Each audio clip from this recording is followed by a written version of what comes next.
자, 신명기 22장입니다. 신명기 22장 1절로 우리 11절 말씀 보겠습니다. 오늘 말씀의 제목은 대접을 받으려면 대접하라. 대접을 받으려면 대접하라 라는 말씀 제목으로 함께 은혜를 나누겠습니다. 신명기의 이 신신당부하는 이 말씀은 하나님께서 모세를 통해 주신 이 십계명에 대한 각주다, 주석이다 라는 말씀을 제가 여러 차례 드렸습니다. 오늘 본문 22장은 십계명 가운데 8계명, 내 이웃의 것을 도둑질하지 말라, 이 계명에 대한 주석이다, 각주라고 보시면 됩니다. 거기에 확장된 계명이다. 그래서 오늘 본문 속에 남의 것을 훔치는 것만 나오지는 않아요. 여기에 보면 어떤 내용이 덧붙여 있냐면 내 이웃의 상실에 대한 것을 네가 방조하는 것, 그런 것조차도 해서는 안 된다. 이것은 남에게 해를 끼치는 것이다, 이렇게 말씀합니다. 한마디로 말하면 이것은 뭐냐면 네가 남에게 대접받고 싶으면 받고 싶은 분량만큼 너도 대접해야 돼 라고 하는 의미의 확장까지 이어집니다. 이것이 왜 중요하냐면 내가 남에 대해서 내가 대접받기를 원하는 마음만큼 내가 이 마음을 알고 남에게 대접한다면 그러면 사회에, 그리고 내 주변에 어떤 갈등이나 분쟁이 결단코 사라질 겁니다. 이 원칙대로만 하면 대접받기를 원하면 네가 먼저 대접하라. 황금률이라고 하잖아요. 다시 말하면 네가 정말 왕처럼 대접받고 싶으면 네 아내에게 네 아내를 왕비로 대접해라. 그럼 네가 당연히 왕이 될 거고, 네가 왕비로 사랑받기를 원하면 네 남편을 왕으로 존중해라. 이런 선순환이 되어야지, 그게 아니라 역으로 네가 나를 이렇게 대우 안 하니까 내가 너를 이렇게 대우 안 하는 거 아니야, 이런 식으로 악순환이 되어지면 이것은 아무런 의미가 없다라고 하는 거죠. 마찬가지입니다. 그러니까 우리가 네가 대접받기를 원하면 네가 받기를 원하는 분량만큼 대접해라. 우리 일상에서, 가정에서, 직장에서, 사회 어느 곳에서도 다 마찬가지입니다. 그러니까 내가 만나는 사람을, 내가 그 사람을 어떻게 대우하느냐, 내가 자녀를 어떻게 대우하느냐, 내가 나의 모건들을 어떻게 대우하느냐, 그리고 내가 하나님을 어떻게 대우해 드리느냐에 따라서, 혹은 며느리가 시어머니를 어떻게 대우하느냐, 혹은 시어머니가 며느리를 어떻게 대우하느냐, 자녀는 부모를 어떻게 대하느냐, 이런 원리가 다 그대로 적용이 됩니다. 그러니까 그 원리에 입각해서 내가 어떻게 대우하고 대접하는 만큼 그 대우도 대접도 나에게 그대로 선순환되거나 혹은 악순환됩니다. 자, 그래서 우리가 영적으로나 육적으로나 이것이 그대로 적용되는데, 하나님을 서운하게 해드리면 하나님에 대한 그 서운함이 반드시 나에게 사건으로 돌아와요. 자, 부모를 아프게 하잖아요. 그러면 내 자식이 내가 부모에게 서운했던 그 분량만큼 자식으로도 갚아와요. 그러면서 왜 그런 과정들을 겪게 되는가? 그러면서 깨닫는 거예요. 내가 철없을 때 부모 마음을 그렇게 아프게 했구나. 그래서 이것은 하나님께서 의도하신 것이 아니라 그런 과정을 통해서 하나님이 깨닫게 하시는 거죠. 자, 그래서 우리가 구체적으로 좀 들어가 보면 신명기 22장 1절입니다. 여기 보니까 소나 양이 길을 잃어버린 것을 보거든 이랬어요. 이게 십계명의 8계명, 도적질하지 말라고 하는 이 계명에 대한 주석이다라고 했는데 확장된 의미입니다. 소나 양이 길 잃어버린 걸 보았어요. 주인이 없는 거죠. 자, 이 양이라는 동물, 소도 그렇지만 양이라는 동물은 특별히 길 잘 잃어버린 동물입니다. 시력도 매우, 알력도 약하고 길치예요. 그래가지고 이 양은 한번 정신을 정신이 잃어버리면은 그냥 아무데나 그냥 처박히고, 그러니까 길을 잃어가지고 주인 없이 헤매는 그런 경우가 이 목축 문화권을 가진 나라에서는 이게 아주 다반사예요. 자, 근데 이런 일이 자주 있는데 그걸 보거든 뭐라고 했습니까? 못 본 채 하지 마라 이랬어요. 못 본 채 하지 마라. 여기가 뒤에 보면 가축도 그렇고 의복도 그렇고 길바닥에 어떤 물건들이 돌아가는 거 봐서도 그렇다는 거예요. 우리에게도 그대로 적용될 수가 있습니다. 자, 길 잃은 소나 양이 있어. 딱 보면 알잖아요. 저 소가 우리 건지 남의 건지 딱 압니다. 근데 내 양이 아니거든요. 내 양을 아니면 저건 길 잃어버린 거네?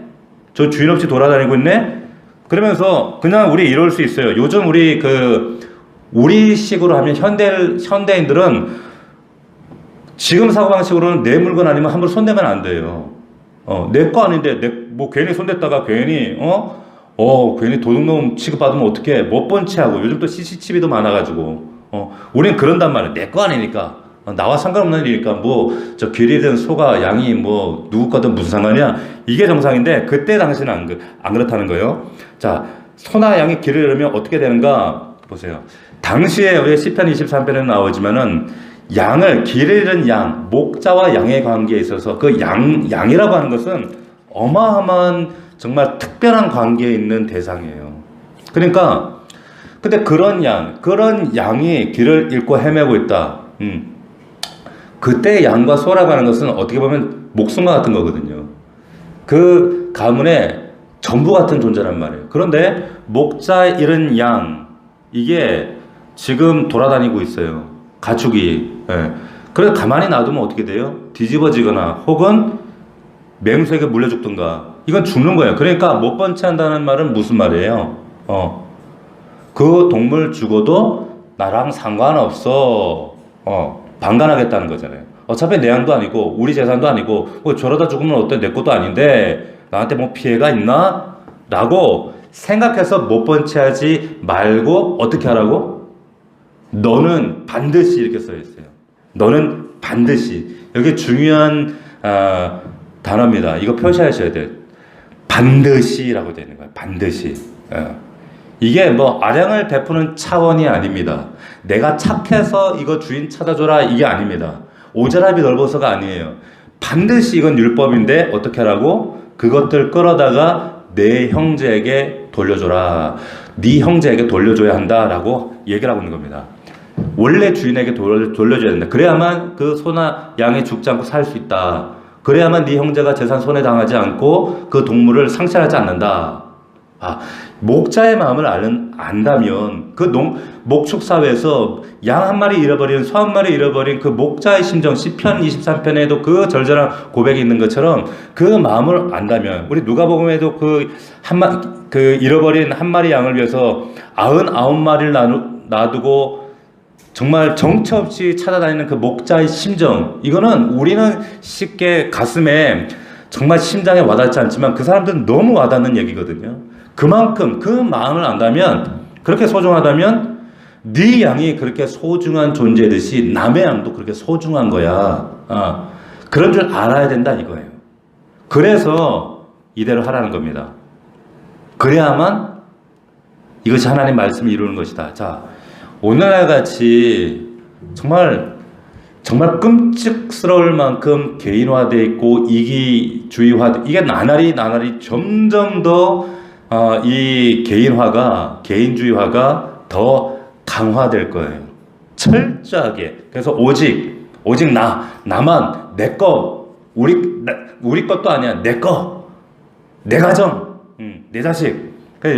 요즘에 간혹 이제 TV 같은데 제가 그 뉴스를 보면 참 기가 막힌 게, 학교에서 애들하고 싸웠는데 학교 가서 내 자식이 귀하잖아요. 내 자식 하면 상대방 그 싸운 자녀도 누군가의 자녀인데 그 싸운 자식 불러내가지고 그 자녀를 때립니다. 때리고 그거를 방조했다고 선생을 때려요. 가끔 그런 뉴스가 나오잖아요. 그래가지고 또 학교가 발칵 뒤집어져서 교권이 어떻다, 뭐 체벌권이 어떻다 이런 얘기들이 나오는데, 이게 왜 이런 그 일들이 발생하는가? 내 자녀만, 내 소유, 내 자녀만 귀하고 남의 자식은 상관없어요. 내 것만 소중하고 내 자녀만 귀하고 내 자녀만 곱게 자랐고 내 자녀만 무지하고 내 자녀만 정말 소중한 존재고, 싸움 나면 상대방 애는 아무 상관없어요. 남의 자식이니까, 내 거 아니니까. 그러니까 이거는 뭐 너무 그 이기주의와 그 개인주의가 지금 사회에 만연돼 있어가지고 이게 사회가 이게 엉망으로 돌아가는 거예요. 길을 가고 운전하잖아요. 이게 운전하기가 무서워요. 가끔 이제 길을 가다 보면 막 서로 싸웁니다. 왜 끼어들었는데 왜 이제 양보를 했냐 안 했냐 이런 걸로 싸우는 그 분들이 간혹 길에서 봐요. 근데 별것도 아니야. 왜 안 끼워줬냐는 거예요. 그리고 한 사람 쫓아서 왜 보복 운전 하느냐 이러고 몇년 년만 돌아가도 보복운전이란 말이 어디 있었습니까? 예. 근데 요즘에 보복운전, 자기 분해. 왜 내 가는 길 네가 끼어들어? 내 길인데 내 앞길 감히 네가 막어? 네가 뭔데 내 길을 막어? 이거요. 그래 쫓아가서 막고 욕을 하고 창을 내리고 막 그래요. 이 동네 그런 분들 좀 많은 것 같아. 제가 며칠 전에도 봤는데 아주 기가 막혀요. 보세요. 이게 왜 그렇습니까? 사람들 안에 오로지 내 자식, 내 길, 내 소유, 내 물건. 그러니까 남들 배려하지 않고 남의 뭐 소유니 뭐 남의 관심사니 그 중요하지 않습니다. 그 사회가 점점 이기주의화되고 개인화되고 철저히 고립되어져 가는 거예요. 그 사회 분위기가 어떻게 돼요? 완전히 철저하게 이제 개인화되고 어두워지는 거예요. 자, 오늘 본문 속에 하나님 왜 이런 말씀하실까요? 이런 사회적 분위기를 이 피폐해지는 이런 가나안 땅에 들어가서 너희들의 이스라엘 공동체는 이런 사회가 돼서는 안 된다거나 하시는 그런 방지의 예방의 말씀이라는 거예요. 그대로 우리에게 적용이 됩니다. 이 말씀이 비록 그 당시에는 소나 양이지만 우리에게는 모든 것들이 다 적용되는 거예요. 자, 여기 1절처럼 보세요. 내 형제나 소나 양이 기르는 걸 보고도 못 본 채 하지 마라. 반드시 끌어다가 내 형제에게 돌릴 것이요. 자, 이렇게 하면 우리가 손해봅니까? 손해봐요? 아니에요. 내가 남의 소유를 귀하게 여기면 어떻게 됩니까? 이런 분위기가 이게 확장되어져. 다른 사람도 그럼 나도 남의 것을 소중하게 여기고 내 거, 내 자식, 내 소유 이것만 소중한 게 아니라 남의 것도 소중하고 남의 자식도 소중하게 여기고 남의 인생도 소중하게 생각하고 이런 분위기가 사회적으로 이게 편만해지기 시작하면 어떻게 되는 거예요? 고립되지 않아요. 개인화되지 않아요. 그러니까 이렇게 해야 된다는 거예요. 내가 남을 귀히 여기지 않고 네가 어떻게 남에게 귀한 대접을 받으려고 하느냐. 황금률 네가 대접 받으려면 너도 먼저 네가 대접을 해야 돼. 자, 그러니까 남을 귀하게 여기지 않으니까 점점 세상 사람들이 막 분노하고 저렇게 악해지고 자기밖에 모르고 이런 사회가 되는 거죠. 자, 그래서 이런 분위기가 먼저는 우리 가정에서부터 남편과 아내의 관계에서 그리고 직장에서 이웃에서 나도 소중하지만 우리 자녀도 소중하지만 내 옆에 이웃들, 이들의 소유, 이들의 자녀, 이들이 가지고 있는 그들의 관심사 이런 모든 것들도 그들의 가치관도 모두가 소중하다. 이런 마음으로 달라지지 않으면 우리 사회가 바꾸려고 노력하지 않으면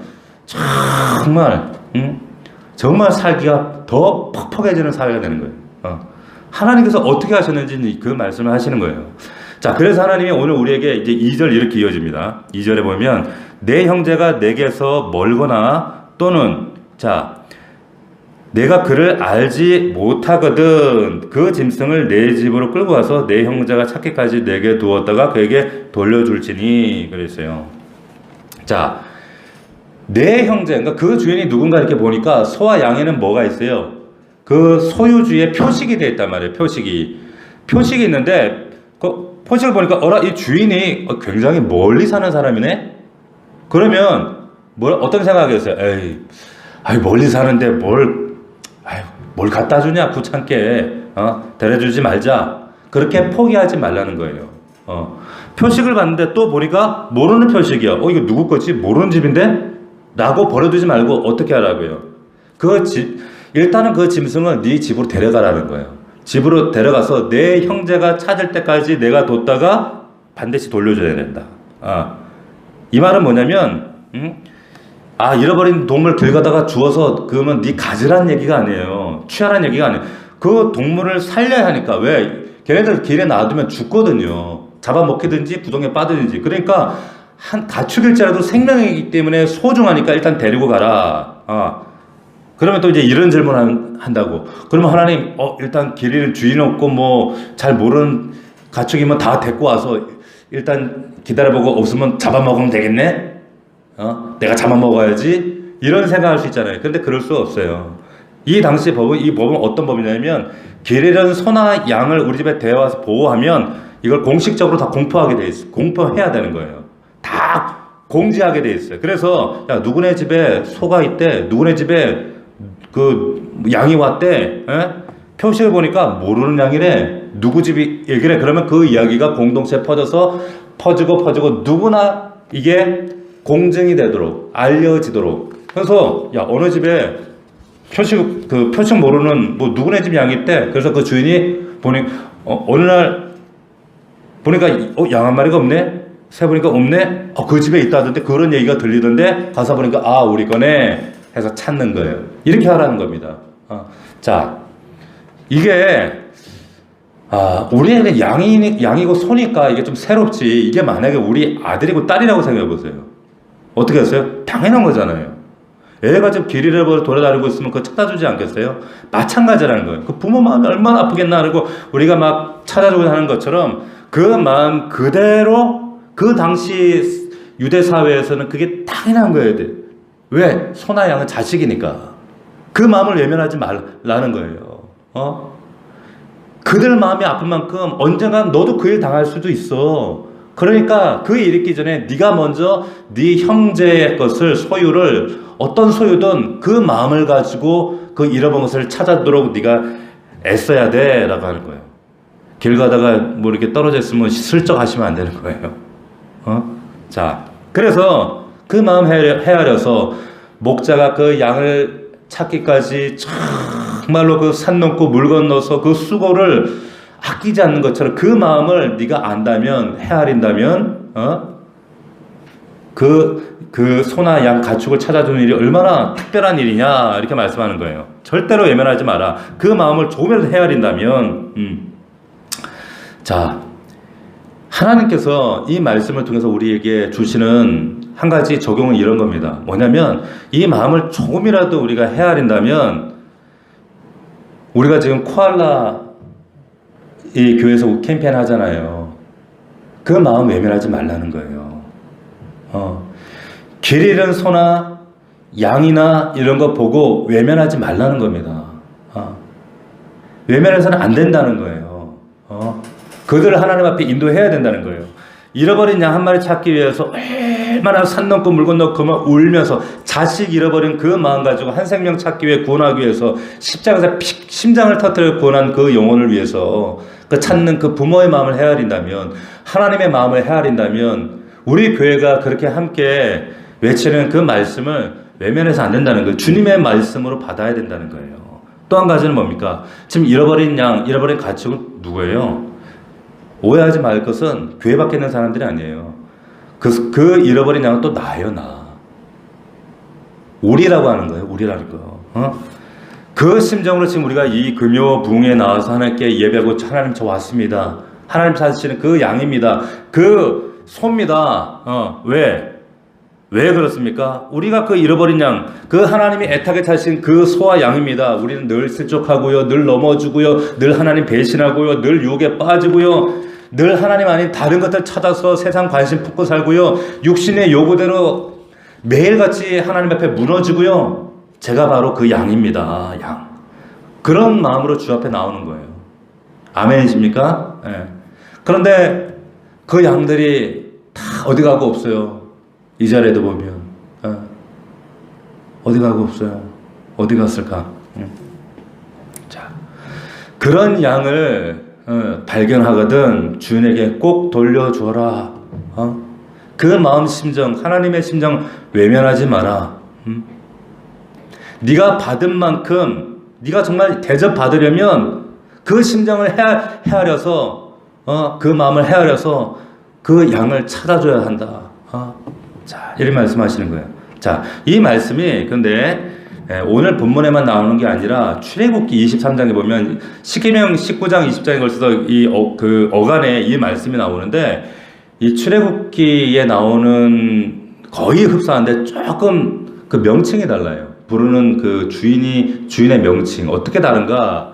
출애굽 당시 시내산에서 이 말씀 율법을 받을 때 그 모습, 그리고 지금 이 신명기 말씀 모압 평지에서 가나안 땅의 입성을 앞두고 이 말씀, 그런데 다르단 말이에요. 어떻게 좀 뭐가 다른가 보세요.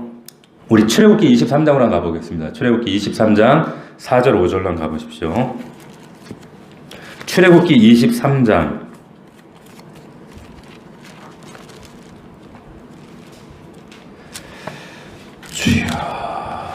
출애굽기 23장 4절 5절. 자, 같이 한번 읽어봅시다. 자, 출애굽기 여기 출애굽기와 신명기 22장과 출애굽기 23장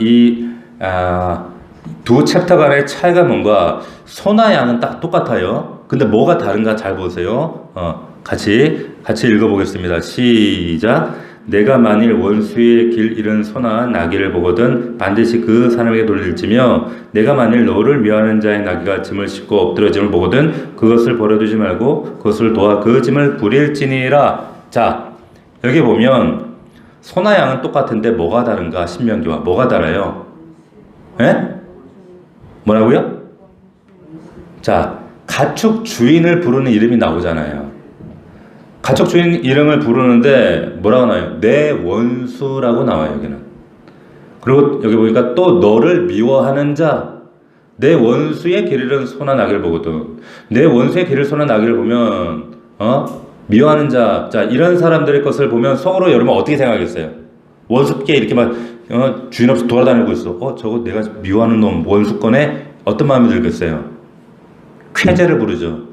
그것 봐, 저거 나한테 저거 잘 못하더만 저거 소 양이나 잃어버리고 저러고 산다. 아이고 몰라 난 못 본 채 할 거야. 안 봐. 죽든지 말든지. 이러지 말라는 얘기예요. 이러지 말라. 그러면서 5절에는 내가 만일 미워하는 자의 나귀가, 미워하는 자, 속으로 얼마나 통쾌하겠어. 미워하는 자의 나귀가 길에 자빠져가지고 짐 싣고 가다가 넘어졌네? 난 몰라. 나 안 도와줘. 안 도와줄 거야. 악한 마음이야. 이런 마음 품지 말라는 얘기예요. 그런데 원수와 미워하는 자가 신명기 22장에는 뭐라고 표현되어 있습니까? 이거 굉장히 중요한 거예요. 22장에 돌아오시면 1절에 뭐라고 되어 있어요? 원수와 미워하는 자가 뭘로 바뀌었어요? 형제로 바뀌었어요. 그 차이점을 아시겠어요? 이건 어디 주석에도 없는 거예요. 오늘 금요일 날 나와야지 알 수 있는 거란 말이에요. 이 중대한 차이점이 내 형제의 소나 양, 형제로 바뀌어요. 원수가 형제로 바뀌고, 2절에 내 형제 보세요. 내 형제가 이렇게 돼 있죠. 바뀌고, 하반절에도 내 형제가 찾기까지 내게 두었다가 이렇게 바뀌었잖아요. 3절에도 나귀라도 그리하고 의배도 그리하고 형제가 잃어버린 어떤 것이든지 형제가 이랬죠. 4절에도 내 형제의 나귀나 소가 길에 넘어진 거 보거든. 원수가 아니고 미워하는 자가 아니고 형제로 바뀌어요. 바뀌었단 말이에요. 자, 1, 2, 3, 4절에 계속 형제라고 나와요. 형제. 예. 그럼 22장에서 계속 강조하는 게 뭡니까? 형제예요, 형제. 자, 이걸 강조하고 있어요. 기억하십시오. 자, 이 형제가 원래 출애굽기에서 시내산에 있을 당시만 해도 처음 하실 때 이 사람들은 누구였어요? 원수였어요. 미워하는 자였단 말이에요. 원수와 미워하는 자가 지금 누구로 바뀐 거예요? 형제로 변했어요. 이게 중요하다는 겁니다. 처음 출애굽했을 때, 광야 생활했을 때 거기에는 원수도 끼어 있었어요. 미워하는 자도 이스라엘 백성 중에 출애굽했지만 그래도 원수, 미워하는 자가 있었다니까요. 처음 나왔을 때는 노예 신분이었어요. 노예 근성 그대로였어요. 갓 구원받아서 처음 나왔을 때는 서로 미워하는 마음, 노예의 마음, 노예 근성, 매인 마음, 자유함이 없는 그런 마음, 옛사람의 모습 그대로, 그 모습 그대로, 갓 구원받고 성숙하지 못한 옛사람의 모습 그대로의 모습, 그 노예 근성이 덕지덕지 붙어 있었단 말이에요. 그때는 뭐예요? 원수고 미워하는 자였어요. 그런데 이제 모압 평지 가나안 땅을 눈앞에 둔, 천국을 눈앞에 두고 있는 이 백성들, 이 사람들은 다 누가 돼야 된다는 거예요? 형제가 돼야 된다는 거예요. 형제가. 이제는 원수가 없고 미워하는 사람도 없고, 이제는 하나님 앞에 참된 자유를 누리는, 이제 천국을 눈앞에 소유해야 돼. 진짜 자유인. 너도 자유인, 나도 자유인. 서로 그래서 원수 삼을 일도 없고 미워할 일도 없고, 이제부터는 하나님 안에서 누른 새로운 가나안 땅에 하나님 나라를 열어가는 천국 백성이 되고 새로운 나라가 열리는 거란 말이에요. 그러니까 원수도 없어지고 미워하는 자도 없어지고, 이제 모든 사람이 너의 형제니까 새로운 시대가 열리는데, 이제부터 길 잃은 소나 양을 보면 네 원수께 아니라는 거예요. 미워하는 자의 것이 아니라. 그러니까 따질 이유가 없죠. 그죠? 형제 건데, 형제니까 따질 이유가, 고민할 이유가 뭐가 있느냐? 돌려주고 보호해주고 우리 형제 거니까 그것을 그 생명 지켜서 그들에게 돌려줘야지. 이렇게 바뀌어지는 거예요. 자, 하나님께서 여기서 말씀하신 핵심이 뭡니까? 우리가 적용해야 될 핵심 말씀이 뭐예요? 하나님 나라에서 한 공동체가 된 공동체는 누군가의 거슬리는 사람, 저 사람은 왠지 거슬려. 저 교회 와서 되게 설치네. 나 저 사람 불편해. 이건 뭘 반증한다는 거예요? 아직 내가 모압 평지 가나안 신명기에 와 있지 않고 출애굽기에 와 있구나라고 하는 겁니다. 목사님, 저는 이 사람 불편해요. 이 목원이 불편해요. 정말로 이 사람만 없으면 나 신앙생활 잘할 것 같고 교회 신앙생활이 편할 것 같아요. 피곤해서 나 쟤랑 같이 못 하겠어요. 왜 그렇습니까? 여전히 내같이 옛사람의 근성, 나의 아집, 나의 근성. 그러니까 아직 여전히 그 사람은 원수고 그 사람은 미워한 자의 모습 그대로 내가 아직 성숙하지 못했다는 거예요. 잘하지 못했다는 거죠. 너무너무 안타까운 거죠. 맨날 넘어지는 사람은 그 사람 때문에 아니면 그 문제 때문에 그 사건 옆에서만 넘어지고 있어요. 그 신의 산에서 벗어나야 되는데 모압 평지로 가나안으로 나아가지 못하는 거예요. 그러니까 항상 우리가 누군가 내가 저 사람이 불편하고 좀 어렵고 어색하고 그렇다. 이 부분은 이게 참 내 힘으로 안 된다. 내가 뭐 의지를 다 잡고 마음 먹는다고 이게 되는 게 아니거든요. 오직 말씀과 성령 안에 하나님, 내가 정말로 하나님의 은혜와 능력으로 감당할 수 있게 해주십시오. 기도하지 않으면 이건 주의 은혜의 능력이 아니면 절대로 감당할 수 없습니다. 근데 감당이 안 되니까 도망가거든요. 회피하거든요. 그러니까 너희의 삶이 내 중심에서 바뀌어야 된다는 거야. 하나님 기준으로, 하나님 수준으로. 더 이상 애굽에서 종살이 하던 때 막 나와서 서로 지지고 뽑고 그래서 원수되고 미워하던 그때 그 수준의 그 모습 이제는 없다라고 하는 거예요. 없다. 자, 그러니까 우리 그 교회 안에 들어오면 새신자가 처음에 들어오면 그러잖아요. 우리 옛날에 그 새가족 오면은 형제의 모습 속에 보이면서 손도 들어서 막 축복해주고 하나님 형상 아름다워라. 그러다가 이제 몇 개월 지나고 몇 년 지나고 같이 목장 생활하다 그러면 이제 형제의 모습이 어떻게 바뀌어요? 저 왼수의 모습 속에 막 이러면서 불편해. 꼴보기 싫어. 이럴 바에 나 상대 안 해. 나 그냥 예배만 드릴래. 이러고는 이 형제가 이리 나가면 자기는 저리 나오고 이런단 말이에요. 참 안타까운 거예요. 그러면서 목사에게 목사님 이 사람이에요, 나예요, 선택하세요. 막 이렇게 겁박을 하기도 하다. 보세요. 그래서 안 된다는 거예요. 빨리 성숙해야죠, 하나님 안에서. 자. 그래서 이제 사람의 그 육신의 기준이 아니라 하나님 수준으로 성숙하는 일. 그래서 그 하나님의 눈으로 그 영혼들, 그들의 형편과 상황과 사정을 돌봐주는 것이 얼마나 소중한 일이냐라고 하는 겁니다. 자, 5절 보십시오. 5절 넘어가면 뜬금없이 갑자기 옷 얘기가 나와요. 옷 얘기. 같이 읽어봅시다. 시작. 여자는 남자의 의복을 입지 말 것이요 남자는 여자의 의복을 입지 말 것이라. 이같이 하는 자는 내 하나님 여호와께서 가증하다. 자, 여기 보니까 갑자기 왜 또 전혀 딴 얘기를 또 하시나? 왜 옷 가지고 또 시비하시나? 남자가 여자 옷 좀 입으면 어떠고 여자가 좀 바지 입고 뭐 그러면 어때? 지금 단순히 그럴 수 있잖아요. 그럴 수 있어요. 근데 하나님께서 왜 이 말씀을 하시는가? 중요한 여기에 설명을 위한 표현이 아주 중대한 표현이 나옵니다. 그게 뭡니까? 바로 뭐겠어요? 여호와께 가증한 자라는 거예요. 가증하다는 말이 성경에 나오면 이건 뭐와 관련됐다고 그랬습니까? 우상숭배와 관련됐다고 그랬어요.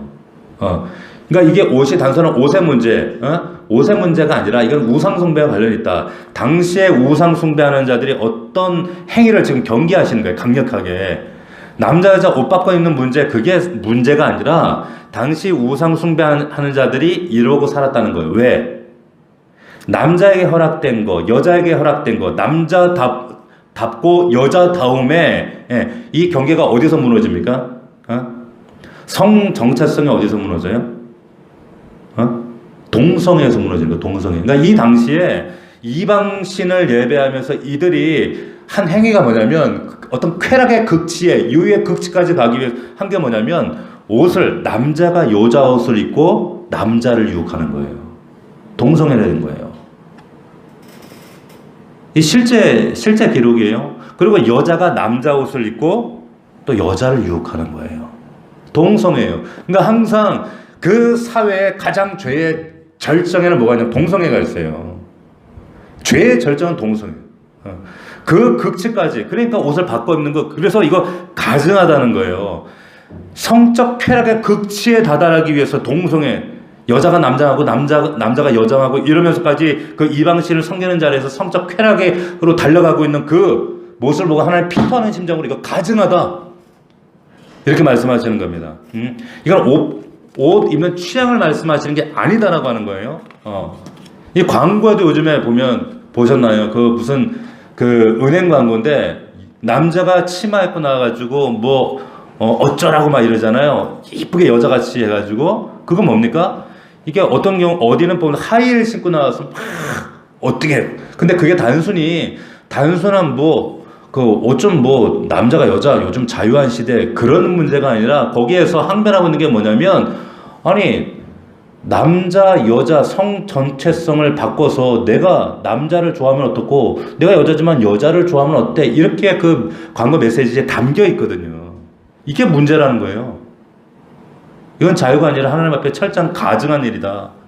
그러면서 아주 우리 그 젊은이들에게 게이, 레즈비언 이런 것들을 사회 문화라고 이거를 단정해버리고 그 문화에 함께 우리는 자연스럽게 편성하면 되는 거지 그 문화를 가지고 왜 우리를 공격하느냐 이런 식으로 반박한단 말이죠. 패션을 위해서 이러는 게 아니라는 거예요. 자, 5절 이후에 나오는 얘기는 뭐냐면 다 그런 겁니다. 섞지 마라. 혼합하지 마라. 계속 그 얘기가 나옵니다. 6절, 7절을 보시면 길을 가다가 나무에나 땅에 있는 새의 보금자리에 새 새끼나 알이 있고 어미 새가 그의 새끼나 알을 품은 것을 보거든 어미 새와 새끼를 아울러 취하지 말고 어미는 반드시 놓아줄 것이요 새끼는 취하여도 되나니 그러면 내가 복을 드리고 장수하리라. 자, 새끼와 어미를 함께 잡지 말라는 거예요. 생명 소중하게 새끼하라. 네가 잡아먹는 건 네 자유지만 그렇다고 해서 네가 잡아먹든 기르든 어미와 새끼를 한꺼번에 잡아버리면 그 동물 입장에선 그게 몰살이다. 동물에겐 그게 몰살이다. 몰살되는 거다. 그러니까 새끼는 취해도 어미는 취하지 말라. 보세요. 하나님이 이렇게 세심하세요.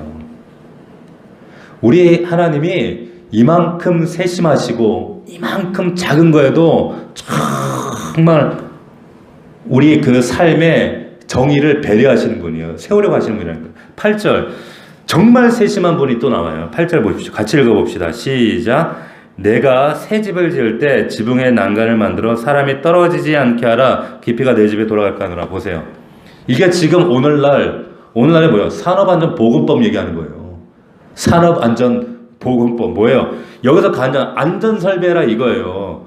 그러니까 지붕에 난간 만들어서 집 짓는데 사람 떨어지지 않게 해라.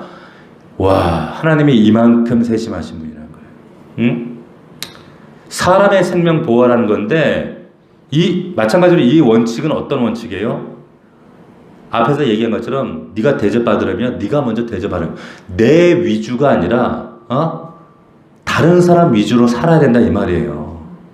그 말씀을 똑같이 하시는 겁니다. 집 지을 때 집주인 생각은 어때요? 난간 안 들면 돈 더 안 들고 더 복잡하지 않고 더 피곤하지 않고 그러니까 더 좋은 거예요. 사람 입장에서는 주인 입장에서는. 그런데 난간은 그 집 짓는 사람에게는 뭡니까? 생명이란 말이에요. 그러니까 너 소유주, 그 건물주, 건축주 입장에서 생각하지 말고 그 노동자 입장에서 먼저 네가 대접하는 마음으로 배려해야 된다. 어미새 새끼도 마찬가지라는 거예요. 어미새 입장에서 생각하면 새도 먹고 두 마리 다 먹으면 좋지가 아니라 몰살이잖아. 배려해야 돼 라고 말씀하는 거예요. 하나님이 이만큼 인격적이고 정말 젠틀하신 분이세요. 9절입니다. 9절 같이 읽어봅시다. 시작. 내 포도원의 두 종자를 섞어 뿌리지 말라. 그러면 내가 뿌린 씨의 열매와 포도원의 수산을 다 빼앗길까 하노라. 섞어 뿌리지 말라. 종자 섞지 말라. 이 얘기를 왜 하는가 하면 너희가 이방인들의 종자와 섞기가 두렵다는 거예요. 이건 수사적인 표현입니다. 그렇게 하지 말라. 응? 너희 하나님 백성이 이방인들과 섞일까 두렵다. 하나님이 무슨 퓨전 문화, 다문화를 반대하신다는 내용이 아니라 가증하다는 거예요. 우상숭배 이런 것들은 우상숭배로 이어질까 두렵다는 거 조심하라. 10절 같이 시작. 너는 소와 나귀를 결의하여 갈지 마라. 같은 말씀이에요. 이것도 왜? 소와 나귀는 달라. 본성이, 동물의 특징, 동물의 생김새, 구조 전혀 다른. 그 밭을 갈 때 이들은 보조가 달라. 같이 보조로 밭을 갈 수 없어. 그렇기 때문에 그렇게 하지 마. 같이 밭 갈게 하지 마. 다시 말하면 하나님과 이방신 함께 섬길 수 없어. 그렇게 해서 안 돼. 11절도 마찬가지입니다. 양털과 같이 시작. 양털과 배실로 섞어 짠 것을 입지 말라. 뭐예요? 하나님이 뭐 혼방을 입지 말라는 거예요. 뭐 나이론하고 뭐 의류 뭐 혼방을 요즘 많이 입잖아요. 혼방하지 말라 그런 의미가 아니라 어느 것 하나라도 아무 생각 없이 너희들 하나님의 나라 가치와 문화를 함부로 섞지 마라. 신앙 섞지 마라. 너희 문화와 너희 신앙 자산 섞이지 않도록 해야 된다. 이게 하나님 마음이다. 라고 하는 거예요. 이 말씀을 우리 신약적인 로마서의 신약적 고백으로 정리하면 뭡니까? 이 지금 퓨전 시대, 하이브리드 시대에 너희는 어떻게 살아야 된다? 그게 로마서 12장 1절이란 말이에요. 뭡니까? 너희는 이 세대를 본받지 말고 오직 마음을 새롭게 함으로 변화를 받아 하나님의 선하시고 기뻐하시고 온전하신 뜻이 무엇인지 분별하라는 거예요. 보세요. 세상 살아가면서 니네 아무 생각 없이 그냥 막 세상 따라가지 말고 섞어서 혼합해서 막 살아가지 말고 남자가 여장을 하든 여자가 남장을 하든 뭐 그런 거 그게 뭐 있으니까 뭐 문화인데 뭐 그렇게 막 아무 생각 없이 분별 없이 따라가서 섞어서 살면 안 되고 그 가치관 짬뽕이 없는 그 퓨전 시대지만은 사람들이 그래도 돼! 라고 말할 때 아닌 건 아니다 라고 말할 수 있도록 해야 된다는 거예요. 이 세대를 본받지 말고 어떻게 하라고? 분별해야 돼! 라는 말이에요. 분별이 뭐예요? 분별하는 눈이 편한데 분별이 뭘까요? 지혜예요. 분별은. 지혜는 어떤 지혜? 하나님의 지혜. 그럼 하나님의 지혜라고 하는 건 뭐예요? 하나님 기준이에요. 하나님 기준. 이게 하나님 기준에서 옳으냐 틀리냐 그게 기준되어서 그 분별하는 걸 지혜라고 얘기하는 겁니다. 지혜. 예. 그래서 너희는 이 세대 본받지 말고 이 세대를 아무 생각도 없이 따라가지 말고 뭐 세상이 저러니까 뭐 저 교회에서는 저렇게 하대요. 저쪽 교회에서는 저렇게 유연하게 따라가대요. 저 교회가 한다고 우리 교회도 따라갑니까? 아닌 건 아니라고 하는 거예요. 마음을 새롭게 하라. 그 마음이 뭡니까? 나만 잘 살면 돼. 나만 좋으면 돼. 나만 편하면 돼. 뭐 남의 소 낙이 잃어버리든 말든 남이 섞든 말든 남이 옷을 뭐 섞어 입든 바꿔 입든 뭘 하든 그게 아니라 너희 마음을 남도 나도 똑같은 마음으로 하나님의 심정은 하나님의 마음이 어떤지 그 마음으로 바꾸라는 거예요. 아멘입니까? 마냥 생각 없이 따라가서는 안 된다. 나만 잘 되면 되고 나만 좋으면 되지가 아니라는 거예요. 자, 말씀 맺겠습니다. 그래서 신명기 22장은 우리 삶을 새롭게 하라는 말씀이에요. 너희가 가나안 땅에 들어가면 너희의 삶을 이렇게 새롭게 바꿔야 된다. 미워하는 자 원수가 아닌 내 형제이기 때문에 그 형제를 대하는 마음으로 네가 대접받기를 원해? 대접하는 마음으로 그들이 잃어버린 소유, 가축이든 의복이든 간에 그것이 보이면 정말로 네가 잃어버린 것처럼 너도 언젠가는 그런 일을 어려움을 아픔을 겪을 수 있잖아. 그때 마음으로 그들을 섬기고 사랑하는 마음으로 그들을 이렇게 대우하고 그 섬기는 모습으로 나아가야 돼. 이렇게 말씀하시는 거예요. 그럴 때 가나안 땅에 들어간 이스라엘 백성들 하나님 나라를 일궈가는 그 사회가 진짜로 서로 배려하고 섬기고 사랑하는 사회가 될 수 있다는 거예요. 그렇지 않은 세대에 우리는 살고 있잖아요. 그런 결과가 어떤지 우리는 보고 있잖아요. 하나님께서 이만큼 세심하고 이만큼 세밀하게 백성들을 관심 있게 하나님 뜻대로 양육하기를 원하신다는 거예요.